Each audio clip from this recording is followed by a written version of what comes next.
terrible poem, but certainly not Williams's best or anywhere near the top drawer. I felt I could hold such an opinion because I had read a good deal of Algernon Williams over the years. I could not, however, recall this poem about Marilyn Monroe, which it is. The poem announced it even when divorced from the picture. At the end of Williams's writes, "My legs clap my name, Marilyn, my belle." I have looked for it since then and haven't been able to find it, which means nothing, of course. Poems are not like novels or legal opinions. They are more like blown leaves, and any omnibus volume titled The Complete So-and-so must certainly be a lie. Poems have a way of getting lost under sofas. It is one of their charms and one of the reasons they endure. But at some point Stevens came by with a second scotch. By then I'd settled into a chair of my own with a volume of Ezra Pound. It was as fine as the first. As I sipped it, I saw two of those present, George Gregson and Harry Stein. Harry was 6 years dead on the night Emmeline McCarran told us the story of the breathing method. Leave the room by a particular door, and could not have been more than 42 inches high. It was an Alice down the rabbit hole door if there ever was one. They left it open, and shortly after their odd exit from the library, I heard the muted click of billiard balls. Stevens passed by and asked if I would like another scotch. I declined with a real regret. He nodded. "Very good, sir." His face never changed, and yet I had an obscure feeling that I had somehow pleased him. Laughter startled me from my book some time later. Someone had thrown a packet of chemical powder into the fire and it turned the flames momentarily party-colored. I thought of my boyhood again, but not in any wistful, sloppily, romantic, nostalgic way. I had a great need to emphasize that, God knows why. I thought of times when I had done just such a thing as a kid, but the memory was a strong one, pleasant, untinged with regret. I saw that most of the others had drawn chairs up around the hearth in a semicircle. Stevens had pronounced a heaping, smoking platter of marvelous hot sausages. Henry Stein returned through down the rabbit hole door, introducing himself hurriedly, but pleasantly, to me. Gregson remained in the billiard room, particularly shots by the sound. After a moment's hesitation, I joined the others. A story was told, not a pleasant one. It was a Norman Stead who told it, and while it was not my purpose to recount it here, perhaps you'll understand what I mean about its quality if I tell you that it was about a man who drowned in our telephone booth. When Stead, who is also dead now, finished, someone said, "You should have saved it for Christmas, Norman." There was laughter, which I, of course, did not understand. At least, not then. Waterhouse himself spoke up then, and such a Waterhouse I would never have dreamed of in 1,000 years of dreaming. A graduate of Yale, Phi Beta Kappa, silver-haired, three-piece suit, head of lawn farms so large that it was an enterprise. This Waterhouse told a story that had to do with a teacher who had gotten stuck in a privy. The privy stood behind the one-room schoolhouse in which she had taught, and the day she had got her caboose jammed into one of the privy's two holes also happened to be the day the privy was scheduled to be taken away as Anniston County's contribution to the Life as It Was in New England exhibition being held at the Prudential Center in Boston. The teacher hadn't made a sound during all the time it took to load the privy onto the back of a flatbed truck and to spike it down. She was struck dumb with embarrassment and horror, Waterhouse said, and when the privy door blew off into the passenger lane on Route 128 in Somerville during rush hour. But draw a curtain over that, and over any other story that might have followed it. They are not my stories tonight. At some point, Stevens produced a bottle of brandy that was more than just good. It was damn near exquisite. It was passed around, and Johansson raised a toast. The toast, one might say. The tale, not he who tells it. We drank to that. Not long after, men began slipping away. It wasn't late, not yet midnight anyway, but I noticed that when your 50s give way to your 60s, late becomes coming early and early. I saw Waterhouse slipping his arms into the overcoat Stevens was holding up for him and decided that must be my cue. I thought it was strange that Waterhouse would slip away without so much as a word to me, which certainly seemed to be what we was doing. If I had come back from shelving the bound book 40 seconds later, he would have been gone. But no stranger than most of the other things that had gone on that evening. I stepped out just behind him, and Waterhouse glanced around as if surprised to see me, and almost as if he had been startled out of a light daze. "Share a taxi," he said, as though we had just met by chance on this deserted, windy street. "Thank you," I said. I meant thanks for a great deal more than his offer to share a cab, and I believe that was unmistakable in my tone, but he nodded as if that was all that I meant. A taxi, with its for-hire light, was cruising slowly down the street. Fellows like George Waterhouse seemed to look on the cabs even on those miserably cold or snowy New York nights, when you would swear there isn't a cab to be had on the entire island of Manhattan, and he flagged it. Inside, safely warm, the taximeter chatted our journey in measurable clicks. I also told him how much I enjoyed the story. I couldn't remember laughing so hard or so spontaneously since I was 18, I told him, which was not flattery but only the simple truth. "Oh, how kind of you to say." His voice was chillingly polite. I subsided, feeling a dull flush in my cheeks. One does not always need to hear a slam to know that the door had been closed. When the taxi drew up to the curb in front of my building, I thanked him again, and this time he showed a trifle more warmth. "It was good of you to come on such short notice," he said. "Come again if you like. Don't wait for an invitation. We don't stand much on ceremony. At 249p, Thursdays are the best for stories, but the club is open every night." Am I then to assume membership? The question was on my lips. I meant to ask it. It seemed necessary to ask it. I was only mulling it over, listening to it in my head, in my tiresome lawyer's way, to hear if I had got the phrasing right. Perhaps there was a little too bluntness in there. When Waterhouse told the cabbie to drive on, the next moment the taxi was rolling on toward Park. I stood there on the sidewalk for a moment, the hem of my topcoat whipping around my shins, thinking. He knew I was going to ask that question. He knew it, and he purposely had the driver go on before I could. And it was. But it was also true. I could scoff all I liked. None of the scoffing changed that essential certainty. I walked slowly to the door of my building and went inside. Ellen was 60% asleep when I sat down on the bed to take off my shoes. She rolled over and made a fuzzy, interrogative sleep deep in her throat. I told her to go back to sleep. She made the muzzy sound again, this time approximated English.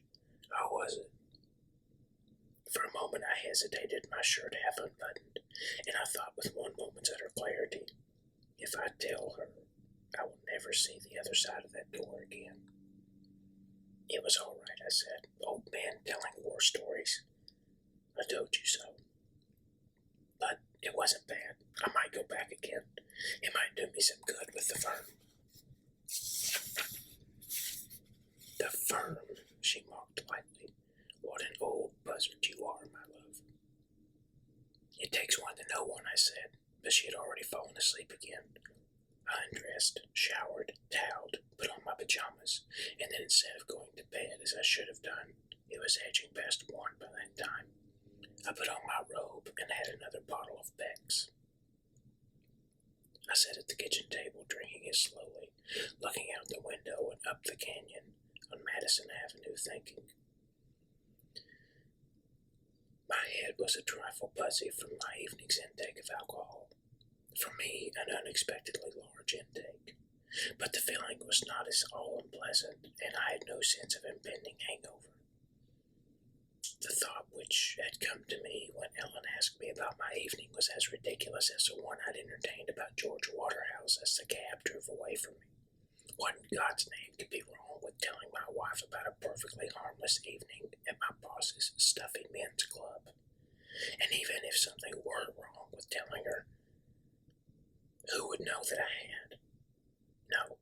It was every bit as ridiculous and paranoid as those earlier musings, and my heart told me every bit as true. I met George Waterhouse the next day in the hallway between accounts and the reading library. Met him, passed him would be more accurate. He nodded my way and went on without speaking, as he had done for years. My stomach muscles ached all day long. That was the only thing that completely convinced me the evening had been real. 3 weeks passed. 4. 5. No second invitation came from Waterhouse. Somehow, I just hadn't been right, hadn't fit. Or so I told myself. It was a depressing, disappointing thought. I supposed it would begin to fade and lose its sting, as all disappointments eventually do. But I thought of that evening at the oddest moments, the isolated pools of library lamplight, so still and tranquil and somehow civilized. Waterhouse's absurd and hilarious tale of the school teacher stuck in the privy, the rich smell of leather in the narrow stacks. Most of all, I thought of standing by the narrow window and watching the frost crystals change from green to amber to red. I thought of that sense of peace I had felt. During that same 5-week period, I went to the library and checked out 4 volumes of Algernon Williams' poetry. I had 3 others myself and had already checked through. One of these volumes purportedly to be the complete poems of. I reacquainted myself with some old favorites, but I found no poem called The Dole in any of the volumes. On that same trip to the New York Public Library, I checked the card catalog for works of fiction by a man named Edward Gary Seville. A mystery novel by a woman named Ruth Seville was the closest I came. Come again if you like. Don't wait for an invitation. I was waiting for an invitation anyway, of course. My mother taught me donkeys years ago not to automatically believe people who tell you glibly to drop by any time or that the door is always open. I didn't feel I needed an engraved card delivered to my apartment door by a footman in livery bearing a gilt plate. I don't mean that, but I did want something, even if it was only a casual remark. Coming by some night, David. Hope he didn't bore you, that kind of thing. But when even that didn't come, I began to think more seriously about going back anyway. After all, sometimes people really did want you to drop in any time. I suppose that at some places, the door always was open, and that Murthers weren't always right. Don't wait for an invitation. Anyway, that's how it happened that on December 10th of that year, I found myself putting on my rough tweed coat and dark brown pants again and looking for my darkish red tie. I was rather more aware of my heartbeat than usual that night, I remember. George Waterhouse finally broke down and asked you back, Ellen asked, back into the style, with the rest of the male chauvinist winkers. That's right, I said, thinking it must be the first time in at least a dozen years that I had told her a lie. And then I remembered that after the first meeting, I had answered her question about what it had been like with a lie. Old men telling war stories, I had said. Well, maybe there really will be a promotion in it, she said, though without much hope. To her credit, she said it without much bitterness, either. Stranger things have happened, I said, and kissed her goodbye. Oink, oink, she said, as I went out the door. The taxi ride that night seemed very long. It was cold, still, and starry. The cab was a checker, and I felt somehow very small in it, like a child seeing the city for the first time. It was excitement I was feeling as the cab pulled up in front of the brownstone. Something as simple and yet complete as that. But such simple excitement seems to be one of life's qualities that slip away almost unnoticed, and its rediscovery as one grows older is always something of a surprise, like finding a black hair or two in one's comb years after one had last found such a thing. I paid the driver, got out, and walked toward the 4 steps landing to the building. As I mounted them, my excitement curdled into plain apprehension, a feeling the old are much more familiar with. What exactly was I doing here? The door was a thick paneled oak, and to my eye it looked as stout as the door of a castle keep. There was no doorbell that I could see, no knocker, no closed-circuit TV camera mounted unobtrusively in the shadow of a deep eave, and of course, no waterhouse waiting to take me in. I stopped at the foot of the steps and looked around. East 35th Street suddenly seemed darker and colder, more threatening. The brownstones all looked somehow secret, as if hiding mysteries best not investigated. Their windows looked like eyes. Somewhere behind one of those windows there may be a man or a woman contemplating murder, I thought. A shudder worked up my spine. Contemplating it, or doing it. Then, suddenly the door was open and Stevens was there. I felt an intense surge of relief. I am not an overly imaginative man, I think, at least not under ordinary circumstances, but this last thought had all the eerie clarity of a prophecy. I might have babbled aloud if I hadn't glanced at Stevens's eyes first. His eyes did not know me. His eyes did not know me at all. There was another instance of that eerie, prophetic clarity. I saw the rest of my evening in perfect detail. 3 hours in a quiet bar, 3 scotches, perhaps 4, to dull the embarrassment of having been fooled enough to go where I wasn't wanted. The humiliation my mother's advice had been intended to avoid, that which comes with knowing one has overstepped. I saw myself going home a little tipsy, but not in a good way. I saw myself merely sitting through the cab ride, rather than experiencing it through the childlike lens of excitement and anticipation.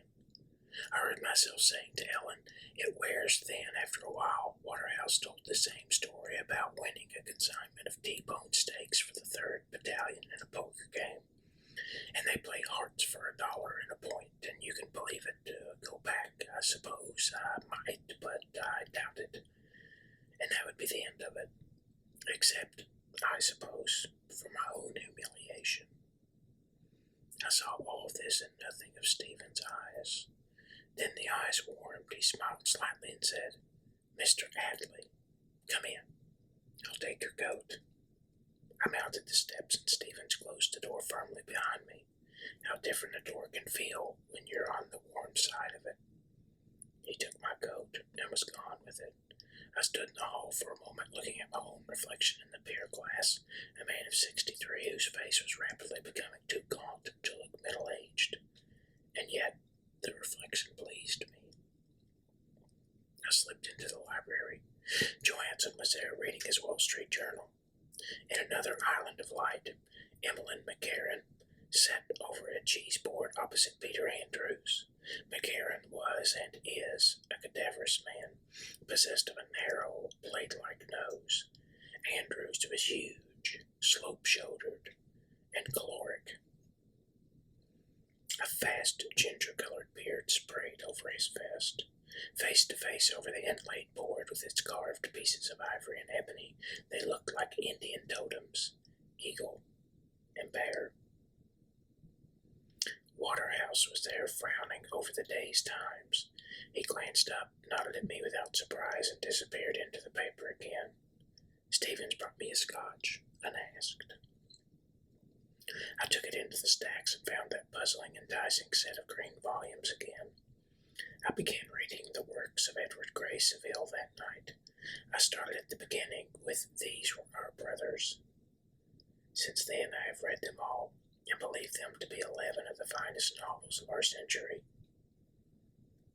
Near the end of the evening there was a story, just one, and Stevens brought brandy around. When the bells tolled, people began to rise, preparing to leave. Stevens spoke from the double doorway which communicated with the hallway. His voice was low and pleasant, but carrying. "Who will bring us a tale for Christmas then?" People stopped what they were doing, glanced around. There was some low, good-natured talk, and a burst of laughter. Stevens, smiling sounded serious, clapped his hands together twice, like a grammar school teacher calling an unruly class to order. Come, gentlemen, who will bring the tale? Peter Andrews, he of the sloped shoulders and gingery beard, cleared his throat. I have something I've been thinking about. I don't know if it's quite right. That is, if it's... That will be fine, Stevens interrupted, and there was more laughter. Andrews at his back slapped good-naturedly. More laughter. Cold drafts swirled up the hallway as men slipped out. Then Stevens was there, as if by benign magic holding a coat for me. Good evening, Mr. Hadley. Always a pleasure. Do you really meet on Christmas night? I asked, buttoning my coat. I was a little disappointed that I was going to miss Andrew's story, but we had made firm plans to drive to Schenectady, keep the holiday with Ellen's sister. Stevens managed to look both shocked and amused at the same time. In no case, he said, Christmas is a night a man should spend with his family. That night, if no other. Don't you agree, sir? I certainly do. We always meet on the Thursday before Christmas. In fact, that is the one night of the year we almost always have a large turnout. He hadn't used the word members, I noticed. Just happenstance or neat avoidance. Many tales have been spun out in the main room, Mr. Hadley. Tales of every sort, from the comic to the tragic, to the ironic to the sentimental. But on the Thursday before Christmas, it's always a tale of the uncanny. It's always been that way, at least as far back as I can remember. That at least explained the comment I had heard on my first visit, the one to the effect that Normanstead should have saved his story for Christmas. Other questions hovered on my lips, but I saw a reflected caution in Stephen's eyes. It was not a warning that he would not answer my questions. It was rather a warning that I should not even ask them. Was there something else, Mr. Hadley? We were alone in the hall now. All the others had left, and suddenly the hallway seemed darker. Stevens's long face paler, and his lips redder. A knot exploded in the fireplace, and a red glow washed momentarily across the polished parquet floor. I thought I heard from somewhere in those as-yet unexplored rooms beyond a kind of slithery bump. I did not like the sound. Not at all. No, I said in a voice that was not quite steady. I think I'm not. Good night, then, Stephen said, and I crossed the threshold. I heard the heavy door close behind me. I heard the lock turn, and then I was walking toward the lights of 3rd Avenue, not sure, looking back over my shoulder, somehow afraid to look back, as if I might see some frightful fiend matching me stride for stride or glimpse some secret better kept than known. I reached the corner, saw an empty cab, and flagged